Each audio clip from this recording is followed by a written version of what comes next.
Magandang umaga po sa inyong lahat. Today, tuturuan ko po kayo kung paano magluto ng ginisang labanos. Super sarap. Enjoy! So, at this point, nire-ready ko lang yung bawang, sibuyas, kamatis. So, yun lang yung sahog niya. And, syempre, yung labanos. At nagdagdag din ako ng carrots. At patis at giniling.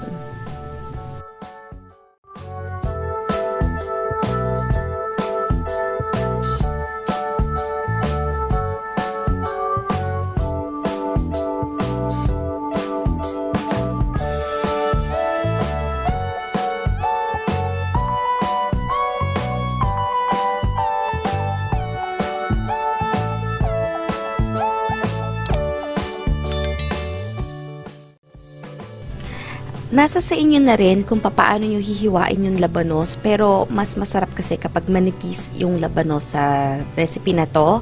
And yung carrots din, nasa sa inyo na rin kung paano nyo siya hihiwain. So, hugasan nyo lang siya and then lagyan nyo siya ng konting tubig.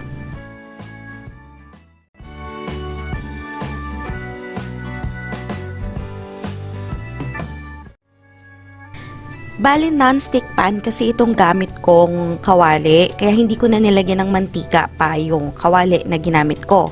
Ayan, inano ko lang siya, niluto-luto ko lang. Nung medyo naluto na siya, nilagay ko na rin yung sibuyas, bawang, kamatis. At nung medyo naluto na rin yung giniling, ay doon ko na rin sinabay yung patis.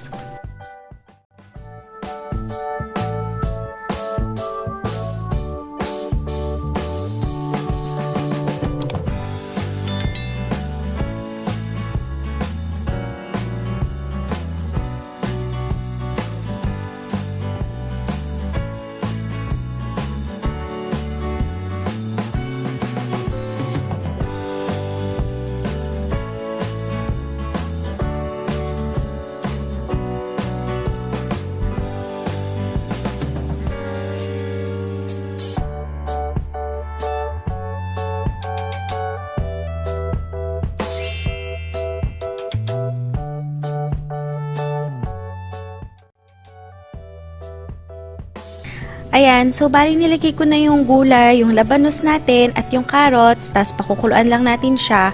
Tapos at this point, pwede nyo na rin siyang timplahan, well, after niyang kumulo. At kung sa tingin nyo kailangan ng paminta, kailangan ng Knorr cubes, kailangan ng magic sarap, lagay nyo lang siya.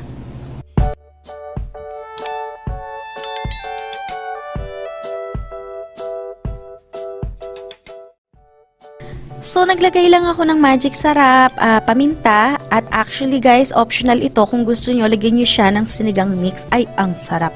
Besh, lasang sinigang.